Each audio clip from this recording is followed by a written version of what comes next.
Good morning, everyone, and welcome to the 5th Annual Distinguished Service Awards.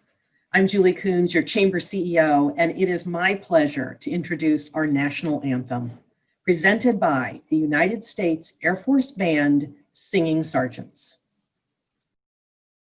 Oh, say, can you see by the dawn's early light what so proudly we hailed at the twilight's last gleaming, whose broad stripes and bright stars through the perilous fight o'er the ramparts we watched were so gallantly streaming, and the rocket's red glare, the bombs bursting in air, gave proof through the night that our flag was still there.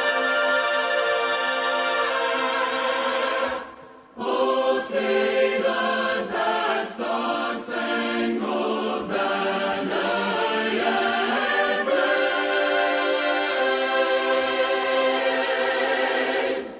o'er the land of the free and the home of the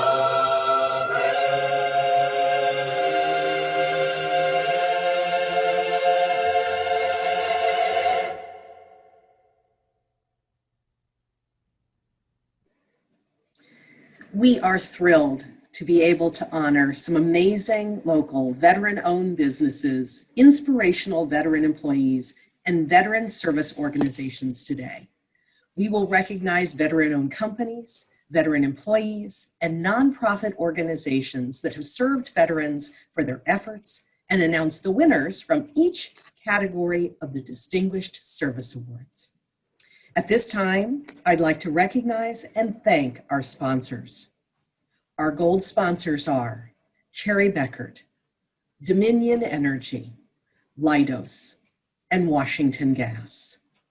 Our silver sponsor is Mantech, and our bronze sponsor, Cox. Please join me in thanking our sponsors. They make so much of what we do here at the Chamber possible. Now I'd like to thank and recognize Northern Virginia Chamber's Veteran and Military Business Council members and introduce one of our VMBC co-chairs, Ben Rogers of Morgan Stanley. Ben? Thank you, Julie. Good morning, everybody. My name is Ben Rogers. I am a co-chair of this fine council, along with Charlie Miles of Penn Fed Credit Union. And I would also like to thank a couple of people. I would like to thank my former co-chair, Bob Eisenminger, formerly of Night Point Systems, who was a co-chair for the last 2 years. And then also a special guest we have this morning is Phil Panzarella, whose brilliant idea it was to start this council and who we recognized last year at our in-person Distinguished Service Awards at the Army Navy Country Club with our Lifetime Distinguished Service Award. Thank you, Phil, Bob, and Charlie. The Northern Virginia's Veteran and Military Business Council aims to bridge veterans, the veteran supporters, veteran-owned businesses, veteran-friendly businesses, all within the Northern Virginia community for the betterment of the region. Our council has 3 primary areas of focus, and they are helping veteran entrepreneurs thrive, facilitating excellence within our veteran employee community, and also what the Chamber does best is convening and providing opportunities for networking for veterans in business throughout the region. I should just acknowledge my background. I am down here in my Tactical Operations Center at TOC. We're finishing up a renovation. I'll be back in my house in a week, but I mentioned the word TOC also because last year after hosting, somebody came up and asked me if I were a veteran. I am a proud Army veteran, and that's really what led to my passion for this council. Okay, without further ado, It is now my great pleasure to introduce today's keynote speaker. Major General Malcolm Frost, retired, has over 32 years of leadership experience in both the United States Army and in business, and currently specializes in corporate leader development, crisis communications, and keynote speaking. He served as a career infantryman, commanding and leading soldiers at every level from lieutenant to two-star general. Throughout his military career, he provided large-scale strategic and operational leadership and oversight of units in the Indo-Asia Pacific, Middle East, Europe, and the United States, successfully leading the evolution of soldier training programs in peace and in war.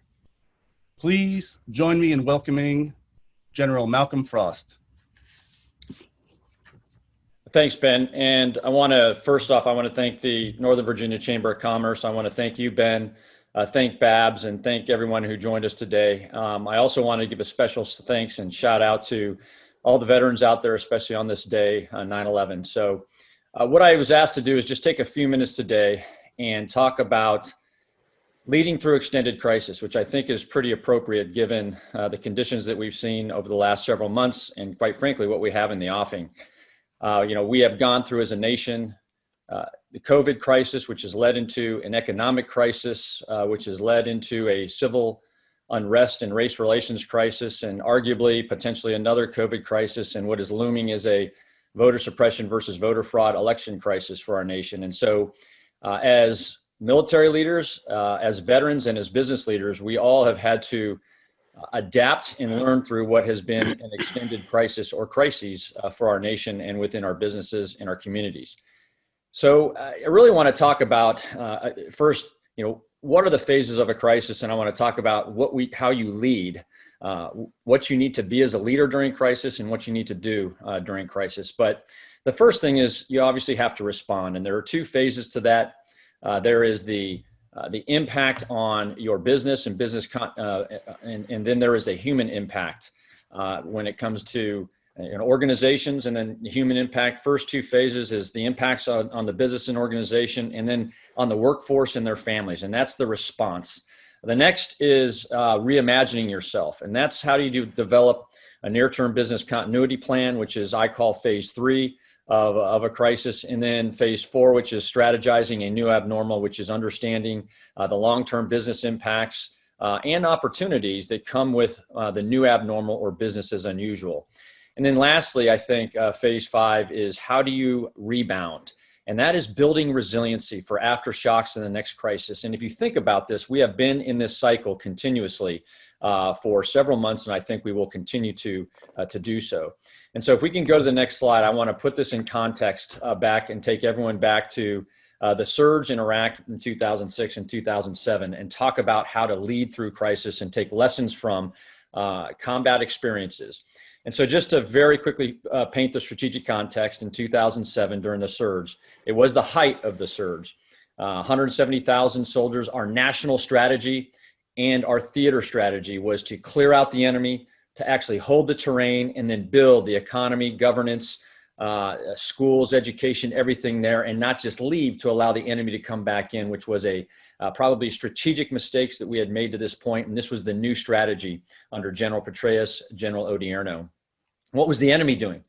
The enemy, spectacular attacks, suicide vests, suicide vehicle-borne IEDs, doing everything they can to disrupt and incite sectarian violence between the Sunni and the Shia in Iraq, and to try and foment that and then demonstrate to the world and to the United States the lack of U.S. progress. We were at a tipping point.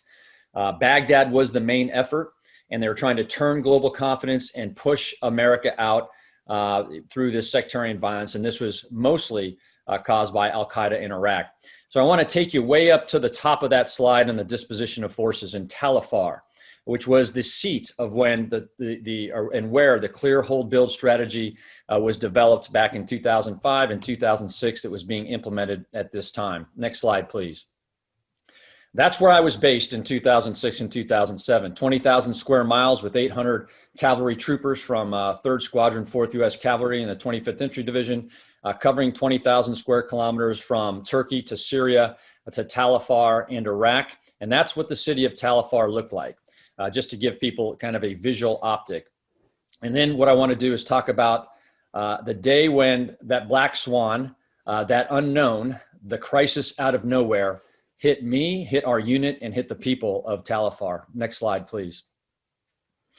And before I build this, what I want to do is I want to point out the down below, two of my, what I call battle buddies, relationships that I had built over time that proved critical and key to success through this crisis. One is Command Sergeant Major Brian Briggs, in the photo with me, my battle buddy during that time in Iraq. And then to the right, my battle buddy, my Iraqi battle buddy, Mayor Najim al-Jaburi, the two-star general air defender who then volunteered to become the mayor of Tal Afar, which was when he partnered with H.R. McMaster, executed that strategy and strategically turned during Operation Restoring Rights, the city of Tal Afar, and I had come in after this. And what you see up top, go ahead and build the slide, please. What you see up top was on March 27, 2007, the results of a 10,000-pound suicide truck bomb that exploded in a Shia marketplace right in the middle of the city of Tal Afar. I was a few kilometers away out on patrol, and immediately, as a leader, moved to the sound of the guns. Presence matters.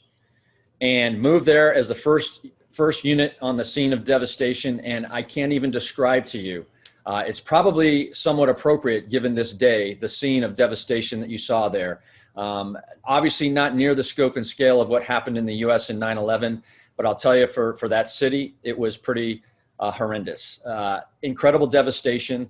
By the time the dust settled, literally about 3 weeks later is when we figured out, after the chaos and the fear, and we unburied bodies, 152 dead, 347 wounded. This was the largest catastrophic event that happened in the history of the Iraq War. And I was there with my TAC, my mobile tactical command post, 14 and 15 soldiers on the scene. And as you can imagine, as a leader, it was incredibly, I'll just say, it was one of the worst things I've ever seen. And so how do you remain calm in the chaos? I'm going to talk about that in a minute. There were no medical first responders that were there. It was just the U.S. and it was the Iraqi civilians and a few police and some Iraqi army units. And it was chaos and it was absolute bedlam. The hospital immediately got overwhelmed. And then we were worried about follow-on attacks, secondary attacks, attacks against first responders. And why was this? This was to, if this attack was successful, and if they could get the Shia and the Sunni in Tal Afar to go back to full-scale sectarian violence, then they would have undermined the credibility of the entire U.S. strategy for the war in Iraq. Next slide. So go ahead and build this. So in a crisis, and especially in an extended crisis, because that was the beginning of probably the worst 3 months of my life. First thing is you have to be calm in the chaos. You have to be empathetic and you have to be present. Presence matters. You have to extract your personal challenges and emotions from the crisis and deal with issues calmly, logically, and little emotion. I was dealing with Iraqi family members, casualties coming towards me, Iraqi police, my soldiers. You have to remain empathetic because your soldiers are in the crisis too. These young soldiers, kids, some of them, had never seen anything of this scale. And so how do you listen, understand, talk to them, and at the same time get them to focus on the mission at hand and do what they can do and put them into a silo so they are not getting caught up in everything that's happening? How do you remain calm? You got to take yourself out and you got to deal with people. You got to get things done, remain calm yourself. Don't spin things up, be empathetic, yet be able to be present and to talk to them and lead them to do what needs to get done. And you have to understand that when a crisis happens, even in business, we've all seen this. Everyone's 100% is different. 100% today, crisis hits. I may be at 70%, somebody's at 50% ability, somebody's at 80% ability. How do you recognize in your people what their capacity is based on how this has impacted them, their families, their personal life, their professional life, their experiences. And you have to be empathetic, understand that, and measure your people and then adjust accordingly. You have to be a leader. And to be a leader, you have to be able to do only what you can do as a leader. Part of that is understanding where the decisive point is and how do you influence that? How do you do that in business today? For me, it was being on scene at that devastation. But then I had to take a tactical pause and figure out what was going to happen next. And how do you do this in business today? It's easy to get caught up in the 5 or the 10 or the 25-meter fight and not take a tactical pause to be able to look out and figure out how do you make the next steps and prevent the next crisis or aftershock. And so for me, it was that I had to get to the hospital. The hospital was there, and I had to do what only I could do as a leader, get to the hospital, start to secure it against secondary attacks with my folks, bring in our advanced trauma life support, start to evacuate casualties and call in resources from on high. Only I could do that as the squadron commander. Nobody else could do that. And how do you not get caught up in the moment? Take a tactical pause as a leader in business and look out 1 week, 1 month, 6 months and say, what is it that we need to do? How do we need to adjust? What is the next decisive point? And then where is a leader and how do you influence that yourself? And my point there is it could be a geographic point. It could be a key event, a critical factor. It could be a function that allows you as a leader to gain advantage and contribute materially to the success of the mission and what's going to happen next. And then the third thing I'd like you to think about on this is and I talked about, being visionary, carving out time to think about the future. That's the tactical pause. And if we can build this slide out. So what do you do as a leader? We talked about how to be a leader. So empower and assist. Again, leading your people, don't manage the individual work. Think broadly, do what only you can do, and think about how you can resource and bring in things, again, in this case, resources. And then as well, it wasn't just the hospital. I had to think about revenge and sectarian attacks. So always taking that tactical pause. Know when to take a timeout. Very tough to do in crisis, and especially when we're in extended crisis. Getting rhythm and controlling tempo. What do I mean by that? I mean, you have to develop a crisis operating tempo that is different than your normal tempo, and then figure out what do you need to harvest of that's good as you rebound and look to the future. And communication is obviously key, but one of the biggest things I want you to take away from this is that in knowing when to take out in the tactical pause is everything changes so quickly. You and your team can get behind, you can lose perspective, get misaligned. You have to build in time to stop, evaluate the big and the small picture, and reset everyone and move forward. So just a few tips. I've written an article that is in Chief Executive Magazine that talks about this entire episode that I've done in about 10 minutes. And also I've got a sheet that I'm happy to send to anybody that talks about how to be and what to do as a leader in extended crisis. And hopefully this gave you a couple of things to think about as we continue to lead as business leaders in this extended crisis as we look to the future. Next slide, please. And with that, what I would like to be able to do is congratulate, because my time is up, all of the nominees and the winners for today. And I really want to thank the Northern Virginia Chamber of Commerce for the honor and the privilege to talk to all of you today, and hopefully just give you a very quick scenario with a couple of tips, 1 or 2 or 3 that you can take away as a business leader as you lead through this extended crisis into the future. So thank you very much. Thank you so much, General Frost, for that inspirational keynote, and thank you for all you do to support veterans. Really wise words, insightful words, and helpful words, particularly at this time. So let's now get started with the award presentations. Please welcome Scott McGeary, Director of State Public Policy, Washington Gas, to present our first award. Thanks very much, Julie. Hello, I'm Scott McGeary, and I'm honored to be here today on behalf of Washington Gas to help recognize these accomplishments that have so greatly contributed to our veteran community. The Veteran-Owned Business Award honors successful veteran-owned businesses that have demonstrated positive business performance and are poised for future success. This award has been separated into 3 categories: emerging, maturing, and established. The first award is the Veteran-Owned Emerging Business Award, which recognizes an organization in business for no more than 5 years. The finalists for the Veteran-Owned Emerging Business Award are on the screen. Amore Congelato, Driver Rehabilitation Center of Excellence, LLC, Echo 5 Group, Phoenix Group, Inc., and IT Depot, LLC. And the award for Veteran-Owned Emerging Business goes to Echo 5 Group.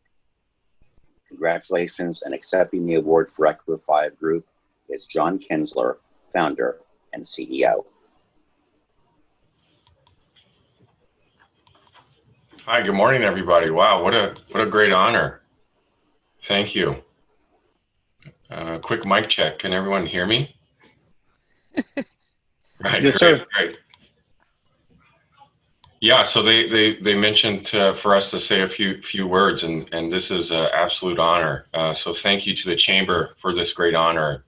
Thank you to General Frost for your leadership and insights. And thank you to those online who continue to support our heroes on their journeys and all those who have joined today.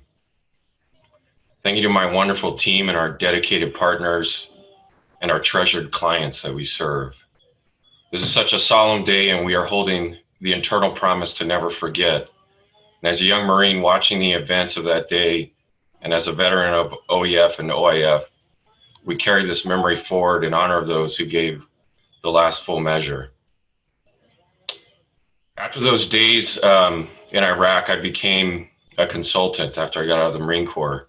And being a consultant for many years, I started to notice a pernicious problem in our industry that most firms had a desire to be the smartest person in the room with the most to say.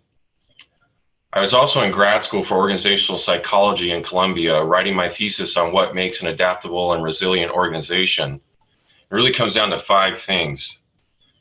And if this organization or any organization has these 5 things, then not only were they better than their competitors, but sometimes 10 to even 100 times better in market share and earnings.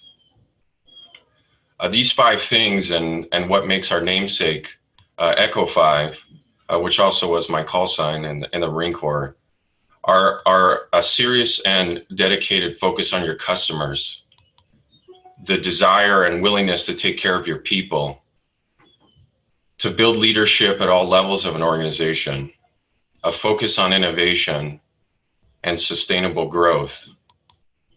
You see, these things are constituency focus. They're external to you. So while I was writing my thesis, I thought, what if I build a consulting organization as an extension of this thesis, as an experiment to apply these principles and see if they work, but also simultaneously to help other organizations build these strengths and make themselves more resilient and adaptable. And then instead of being the smartest person in the room, what if we could be the most valuable? That value may not come from talking, but from listening. Not from genius, but from service. Not from heroism, but from a willingness to meet your clients where they are, see the world through their eyes, and build a tailored facilitative process that makes them the hero. We now continue this great experiment, and I believe why we are growing with repeat business with our major clients is, and why we can maintain a team of top talent and build on what we learned to achieve our enduring vision, comes from this desire to be the most valuable people in the room. And really this desire to achieve our visions that all organizations can achieve their highest potential through an adaptable culture, effective leaders, and fulfilled people. And so it's a great honor today to receive this award and to be in a position to do so. But that honor really goes to those constituencies in which we serve. So thank you. Thank you and congratulations. Please welcome Bryn McNeil. Good morning. I'm Bryn McNeil with Sherry Beckard, here to present the next award. The Veteran-Owned Maturing Business Award is given to an organization that has been in business for 5 years to 10 years. The finalists for the Veteran-Owned Maturing Business Award are on your screen. Blake Wilson Group, LLC, DTS, FedBiz IT Solutions, G Cubed Enterprises, Inc., and IT Veterans. And the award for veteran-owned maturing business goes to IT Veterans. Accepting the award for IT Veterans on behalf of co-founder and managing member Tim Chabale is Kimberly Fleming. Hi, good morning. On behalf of Tim Chabelle and Austin West, our managing owners, this is quite the honor. Thank you, Julie and Bryn and Major General Frost, for your words. Austin and Tim could not be here this morning. They are on their way this morning to Lovettsville for the unveiling of Northern Virginia's first Gold Star Memorial, honoring our fallen veterans and their families. So this is a very special day for those families, and Tim and Austin are being part of that today. So IT Veterans, we were founded in 2010 by Tim and Austin, who were Air Force veterans, and they are committed to veteran hiring, and I'm also one of those recipients and very grateful for their job and their employment and their work with secure mobility. At this time, I also want to hand it off to Catherine, our Human Resources Manager, and she has also a few words to say. Thank you, Kim. Again, my name is Catherine Gelinas, and I'm the HR and Recruiting Manager at IT Veterans. Like Kim said, we were founded in 2010 as a service-disabled, veterans-owned small business, and we are proud to have over half of our workforce as veterans. We are committed to forging trusted customer relations, and we know that this is shaped by having the best employees in the industry. We value integrity, respect, trust, teamwork, and mission, and we strive to make that known to everyone that works with us. We appreciate and are very humbled by this award, and will continue to make IT Veterans an employer of choice for veterans in the marketplace. And thank you for this honor.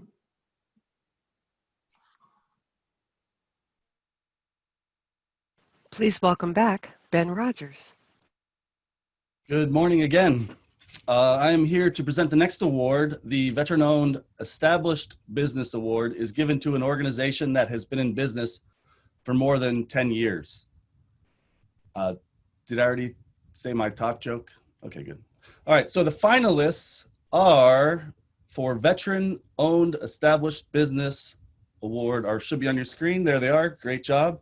All Trans Pac Incorporated, Higher Echelon Incorporated, OBX Tech Incorporated, and Three Wire Systems LLC. And the award for Veteran-Owned Business Established Business goes to Higher Echelon. Congratulations. Accepting the award for Higher Echelon is Paul Majano, co-founder and partner. Thanks, Ben. Wow. Well, thank you very much. Very honored to be here today accepting this award. Thank you, Julie, Charlie, Ben, of course, Phil, General Frost. That was a great talk, and I know I've read and heard you before. Also, congratulations to Echo 5 and IT Veterans and all the other finalists. Yeah, I wish we could all be together in person today, but we appreciate what everybody here has done. Carmen also, I don't know if I mentioned Carmen, a lot of work to put this awards in place, even though we're in a virtual situation. And ultimately, today is really about accepting this on behalf of the entire company of Higher Echelon, as well as my business partner and our company president, Joe Ross. You know, as we all know, this year has been very unique and challenging for us all. As General Frost said, there are probably challenges to come. We've all had to work through and overcome community challenges, business challenges, I'm sure, and personal challenges as we, as Ben can attest with his office space there, have to learn to live and work and go to school with our friends and with our families. And ultimately, the Higher Echelon Award is a testament to the people that we have that have continued to go through these challenges and overcome to make us a stronger company, a company that's continuing to grow, and a company that's continuing to serve our customers, which for the most part, are veteran related in the sense that our customers are primarily in the Department of Defense and Veterans Affairs. And our teammates, our employees are over 50% veterans as well. So we love that mission and continuing to serve. So thank you to all the higher echelon employees. Finally, we wish everyone continued safe and health. Hopefully we can be together in person soon as a group, more than 5 or 10 or something like that. So again, thank you very much and have a great rest of your day and a great weekend.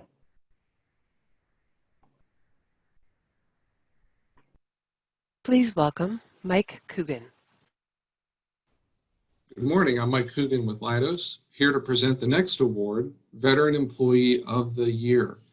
This award honors veteran employees who have made a meaningful impact to their company and the community in support and service of veterans and veteran families in the greater Washington region. The finalists for the Veteran Employee of the Year award are listed on your screen. Jeff Kinman, Program and Research Analyst, Boulder Crest Foundation.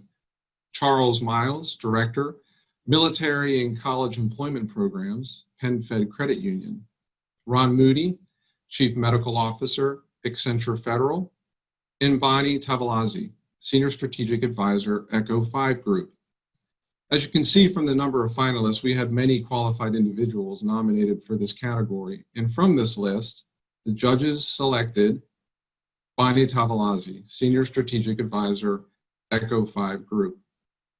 Bonnie is an experienced leader, Navy veteran, and military spouse with 19 years of proven performance developing and implementing processes to stimulate organizational growth and efficiency for federal, civil, and commercial enterprises.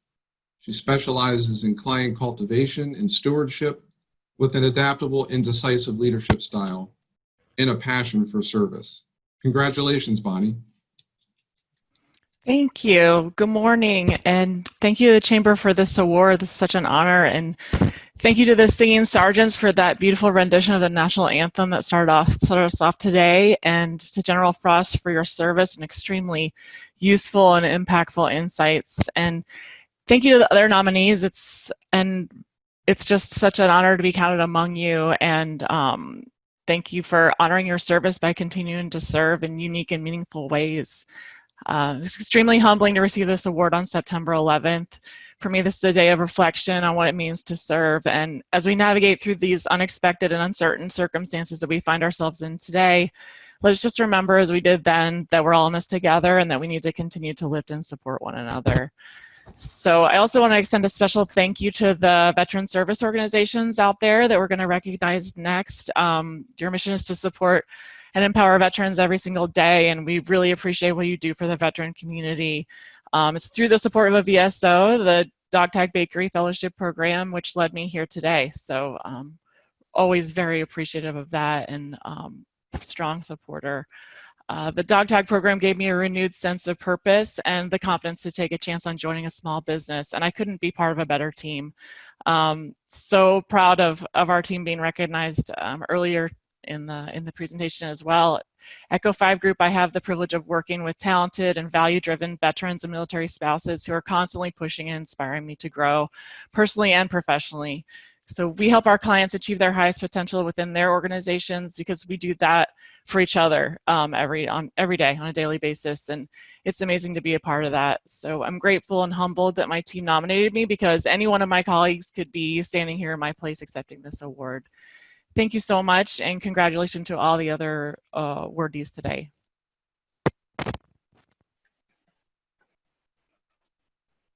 Please welcome Scott Price. Hello, I'm Scott Price with Dominion Energy, and I'm honored to present the final award on our program, the Veteran Service Organization of the Year. The Veteran Service Organization of the Year award honors a nonprofit organization that has had an exemplary impact in service to veterans, their families, and veteran-owned businesses in the greater Washington region. The finalists for the Veteran Service Organization of the Year award are listed on the screen. American Legion Post 176, Association of the U.S. Army, George Washington Chapter, Boulder Crest Foundation, Easter Seals, PenFed Foundation. I'm happy to announce the winner of the Veteran Service Organization of the Year is Boulder Crest Foundation.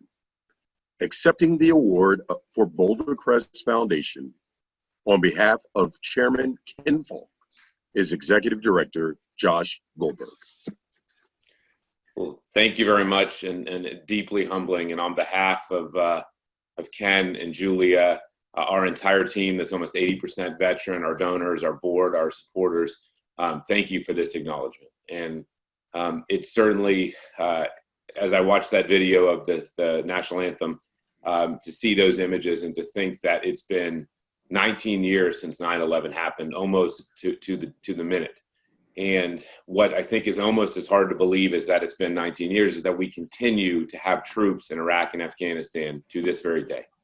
And I think that nobody could have fathomed that back then. And what we've seen and what we exist to do is that about a third of those who've served, about 2.9 million amazing men and women who've served with valor and distinction in Iraq and Afghanistan, have struggled to make the journey all the way home. And we exist to ensure that they can make that journey and can live those great lives and can be as productive at home as they were on the battlefield. And we are deeply proud of being able to be part of the Northern Virginia world and community. And that community has been an amazing support for us to allow us to expand our impact to the West Coast and to partnerships with 6 other organizations around the country to expand. And ultimately our vision is to ensure that every veteran has the opportunity to translate, as General Frost said, all that they learned into the civilian world that desperately needs your strength, your courage, your capabilities, and your leadership. And that's our vision and that's our dream. And we are humbled very much by the recognition, and we welcome and invite certainly the members of our Northern Virginia community to come out to volunteer. Obviously we have restrictions right now, but to be a part of this journey. And thank you again for the acknowledgement. It means a great deal to all of us. Thank you, Josh, and congratulations to all our award winners. Your contributions serve as a true source of inspiration, especially today, but truly every day. Let me also say that the General Frost article that he referenced in his comments is now on the Chamber blog. So please come to the Chamber website, novachamber.org, and find the blog, and you will be able to find the full article that he referenced. Thank you again to our event sponsors for supporting this year's program, and thank you for each of you for being here today.